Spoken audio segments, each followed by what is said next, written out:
Olá, amigos do canal, eu sou o Flávio do canal Viajar é Flávio e Flávia. Juntos estamos conhecendo a América. Vem conosco, vamos conhecer um pouquinho mais desse nosso Brasil lindo.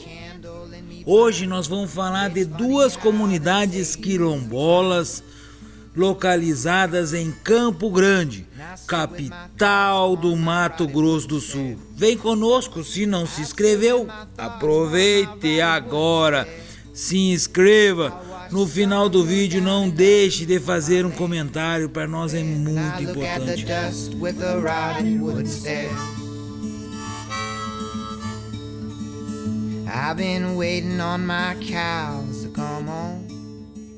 Mas antes de começar a contar essa história muito legal e que eu tenho certeza que todos vão gostar, vamos entender o que é quilombos, também chamados na época de mucambos. Entendendo então, quilombo, lugar secreto em que ficavam ou para onde iam os escravos fugidos, normalmente encoberto ou escondido em meio ao mato. E mocambo, que é uma tapera ou um tipo de casa ou habitação miserável e sem conforto. O agrupamento dessas casas chamavam de quilombo, local usado como refúgio para escravos fugidos. Os seus membros eles eram chamados de quilombolas. Também eram chamados de calhambeiros ou mocambeiros. No passado era considerado os fugitivos e esses grupos quilombolas de resistência. Como no caso da história que vamos contar da tia Eva e do Dionísio, o fato era que eles não eram escravos, mas eles tinham sido libertos. Da mesma forma que no passado se reuniram em grupo e chamavam essas reuniões de irmandade.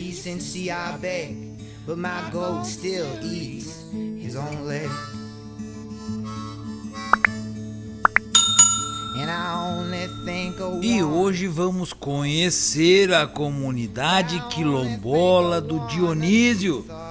O pessoal costuma chamar de Furna do Dionísio. E da tia Eva, uma comunidade negra localizada em Campo Grande, que existe desde o século XIX. Vem conosco, vamos conhecer um pouquinho mais da história do nosso Brasil. Vamos então conhecer um pouquinho da comunidade negra, tia Eva, que é definida como uma comunidade urbana remanescente de quilombo desde 1905. É reconhecida pela Fundação Cultural Palmares. Tia Eva, ela foi uma escrava antes de chegar no Mato Grosso. E por favor, entenda que o Mato Grosso no passado foi dividido e uma parte virou Mato Grosso do Sul. É a história que a gente está contando hoje. E trabalhou como lavadeira, parteira, cozinheira, curandeira e bezedeira. Procurada por inúmeras pessoas, tornou-se referência na comunidade. Ela era devota de São Benedito. Fez uma promessa ao padroeiro para que curasse uma ferida que havia anos em sua perna, que após muito tempo e conforme sua crença, milagrosamente foi curada. Para pagar a dádiva ao santo, construiu em 1912 a igreja em sua homenagem. Desde 1919, a festa de São Benedito acontece anualmente. Atualmente, aproximadamente 200 famílias de descendentes vivem na comunidade. Tia Eva era uma escrava na fazenda Ariranha. Ela teve em 1870, isso aos 22 anos, a primeira filha, que se chamou Sebastiana.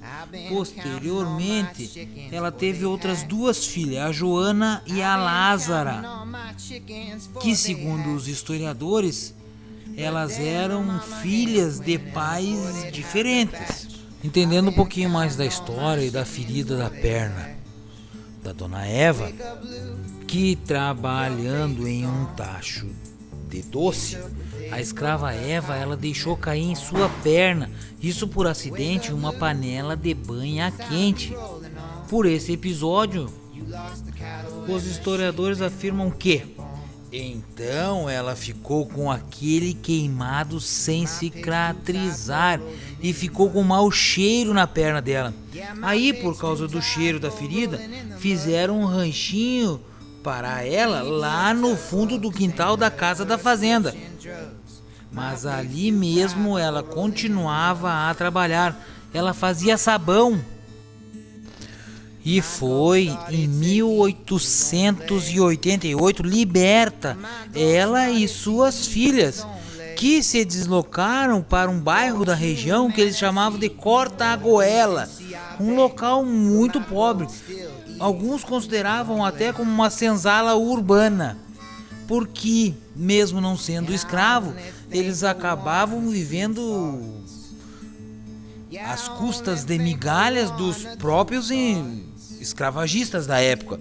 Afinal de contas, eles trabalhavam em troca de roupas, resto de comida, de agasalho, alguns trocados que eles usavam para algumas despesas pequenas.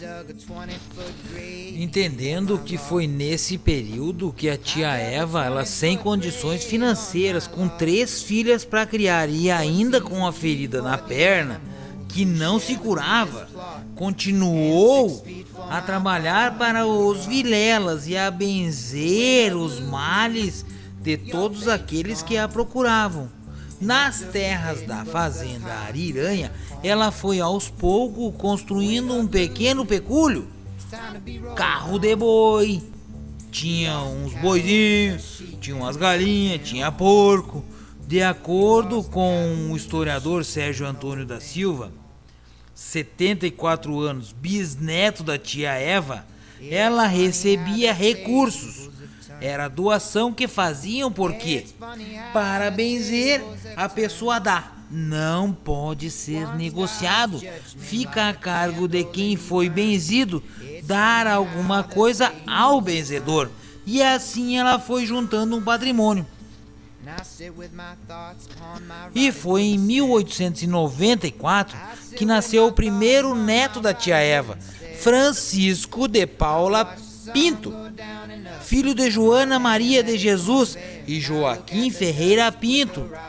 Nesse tempo, tia Eva, ainda acalentando o sonho de sair de Jataí e ter um pedaço de terra, conforme pedido feito a São Benedito, começou a ver seu sonho se realizar.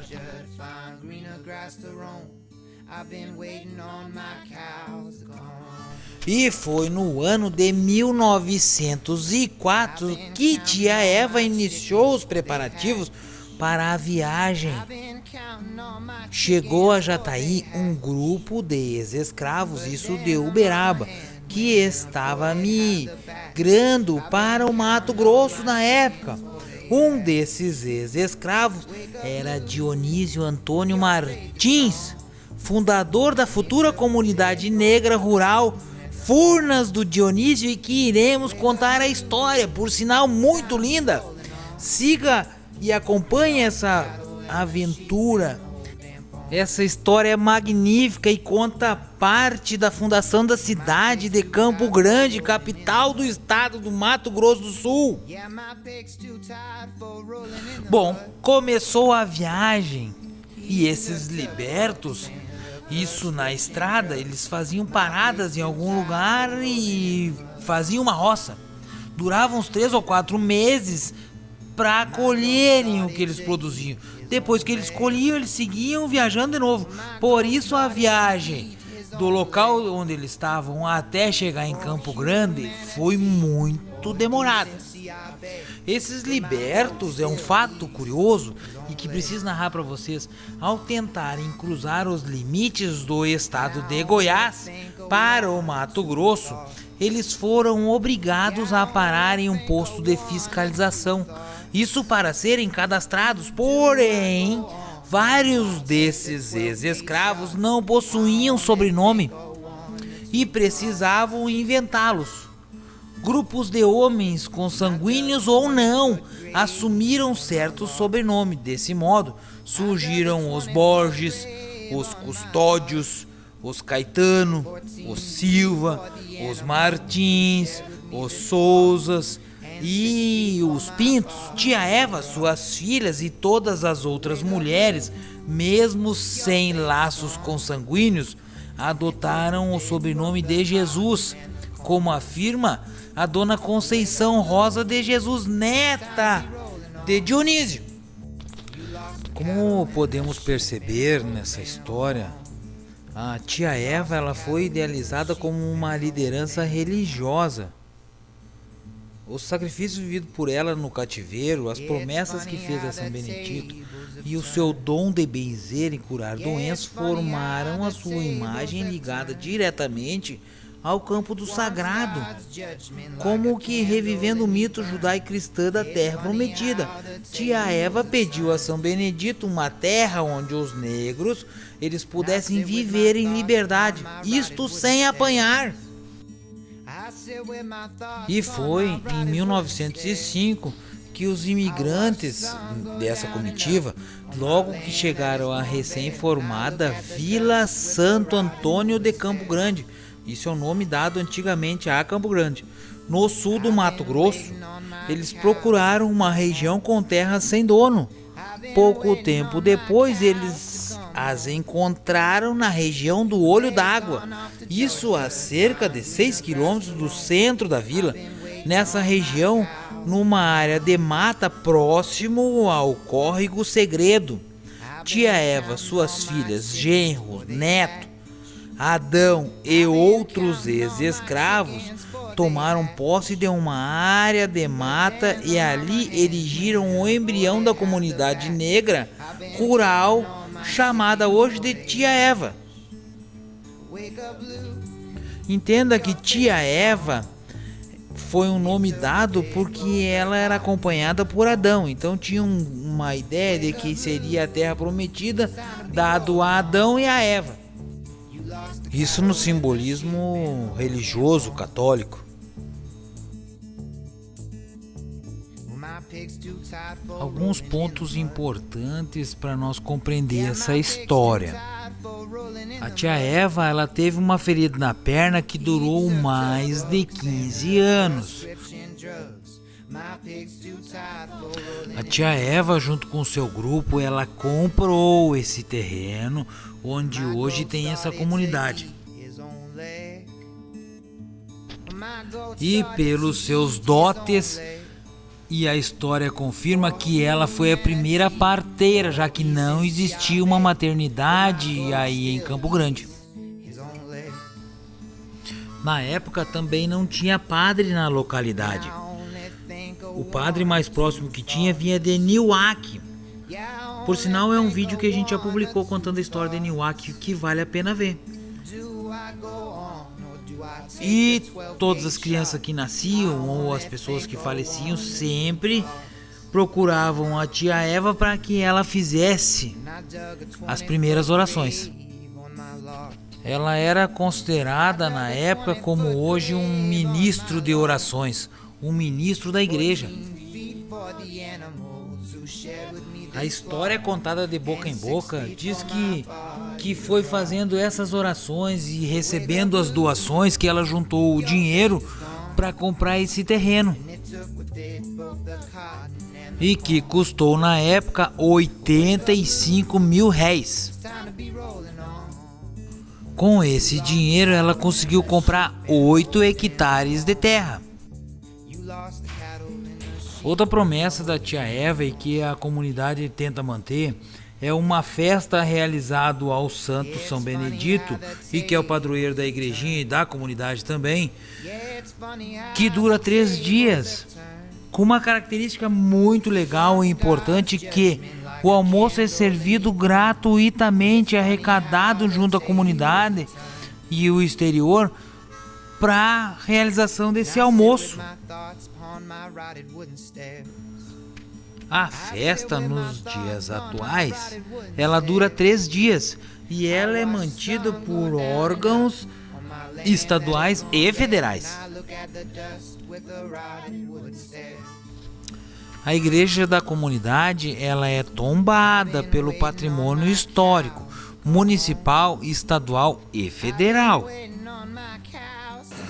Amigos do canal, o vídeo ainda não acabou, mas nesse momento e antes de começar a contar a história da Furnas do Dionísio, eu quero fazer meus agradecimentos e começo a fazer e refazer do canal FF. Obrigado por acompanhar os nossos vídeos. Rosa Amaral, Relíquias de Santa Catarina, Sérgio Amaral Belo, Rodrigo Estênio da Biohorta Urbana, a Janete e o Gabriel do canal Um Projeto de Vida, Cozinhando para os Pequenos, na Paraíba tem Orismar Marques de Melo, LFB e o João Sala. Obrigado por estarem acompanhando e fazendo comentários nos nossos vídeos. Bom, vamos conhecer um pouquinho então da história do Dionísio. Furnas do Dionísio é uma comunidade quilombola. Ela conta hoje com 96 famílias que têm nas atividades agrícolas traços importantes de identidade que preservam um pouco da sua ancestralidade com Dionísio Antônio Vieira. É um mineiro que fundou a comunidade após a abolição da escravatura. O quilombo está localizado no município de Jaraguari, no Mato Grosso do Sul, ocupando uma área de 1.018 hectares. Está a aproximadamente uns 35 quilômetros, isso ao norte de Campo Grande, no MS. E o acesso ele é feito por estrada de terra.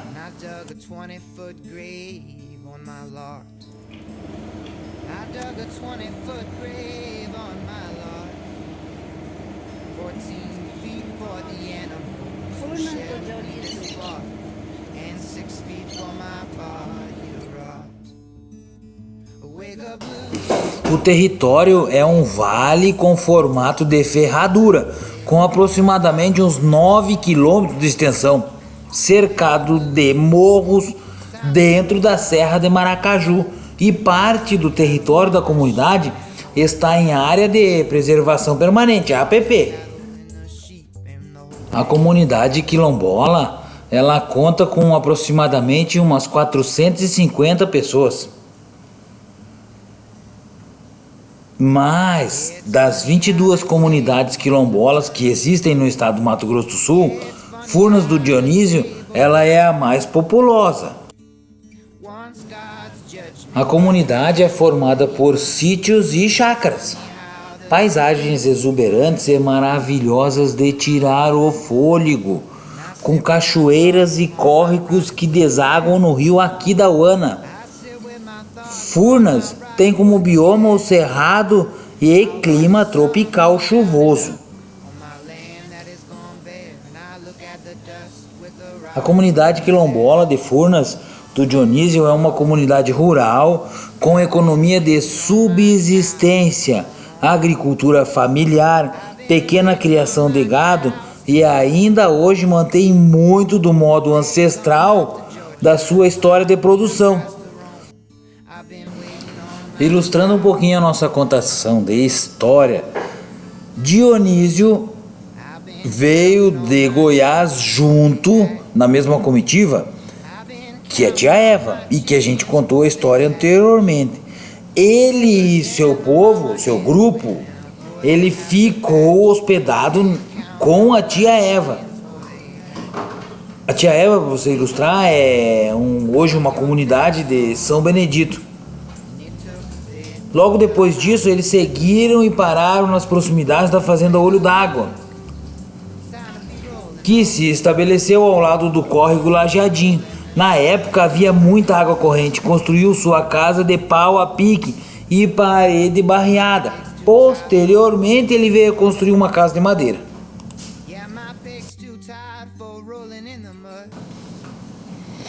Dionísio Antônio Vieira era casado com Dona Joana Luísa de Jesus e dessa união tiveram 9 filhos, sendo que tem uma menina que era filha sanguínea só dela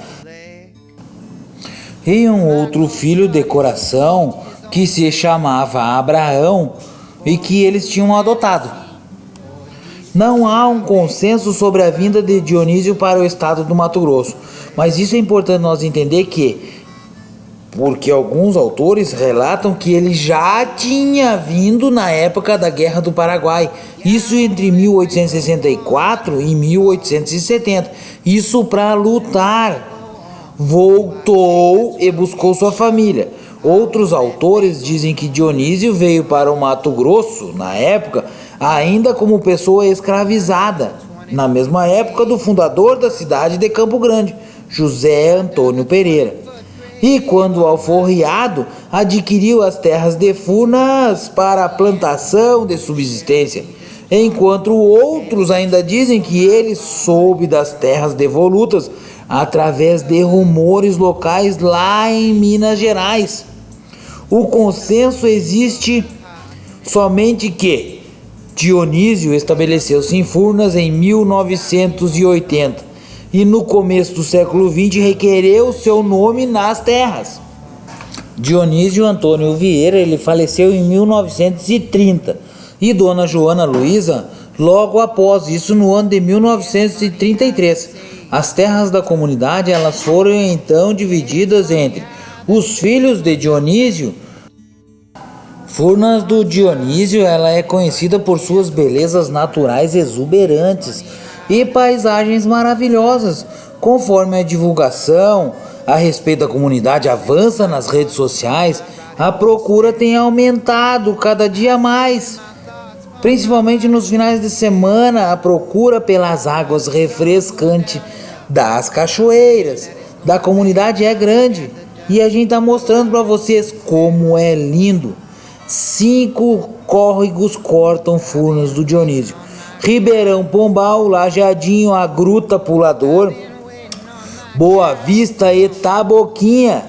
Os córregos de Furnas são parte da subbacia hidrográfica do rio Jatobá, afluente esquerdo do rio Aquidauana, e faz parte da bacia do Paraguai. A cachoeira mais frequentada na comunidade encontra-se no córrego Pombal. A comunidade se organizou no local, construindo um estacionamento, e é possível deixar os transportes lá por meio de uma ajuda de custo. Devido à grande movimentação aos finais de semana, a comunidade estabeleceu algumas regras. Existem outras cachoeiras no território da comunidade e é possível acessá-lo através de trilhas do Alto do Quilombo. Para isso é necessário agendar previamente a visita, isso com seu Osvair. Amigos do canal, como é bom contar a história, mas ainda não acabou. Continue conosco. Você já se inscreveu?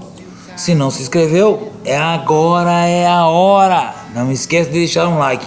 Eu queria ilustrar um pouquinho mais a história e contar que Dionísio ele chegou em 1890 nessas terras, mas a documentação em um agrimensor, o senhor José Paz de Farias, redigiu em 1914 um documento e delimitou, descrevendo o espaço que Dionísio adquiriu. O agrimensor ainda explica que Dionísio construiu roças e criava gado em pequena escala. Outro ponto importante que preciso descrever aqui é que 3 netas da tia Eva casaram com 3 filhos do Dionísio, e assim começa uma família nova e que hoje mantém-se dentro de Furnas do Dionísio. A relação de parentesco se dava entre comunidades remanescentes de Quilombo, entre o povo de Furnas do Dionísio e a comunidade da tia Eva, comunidade de São Benedito. Furnas da Boa Sorte e comunidade Buriti, que são outras 2 unidades quilombolas que nós não vamos contar a história hoje neste vídeo, e porque a gente não visitou. O casamento entre os primos era comum na época. Dionísio Antônio Vieira, e de quem eu estou contando a história agora, ele faleceu em 1930. Amigos do canal, esperamos que tenha gostado de mais este vídeo e dessa contação da história. Lugar interessante, lugar bonito, cheio de história, e que quando forem a Campo Grande não deixem de conhecer, porque realmente é muito legal. Falei pouco das cachoeiras que visitamos e que tomamos banho lá, mas é muito legal.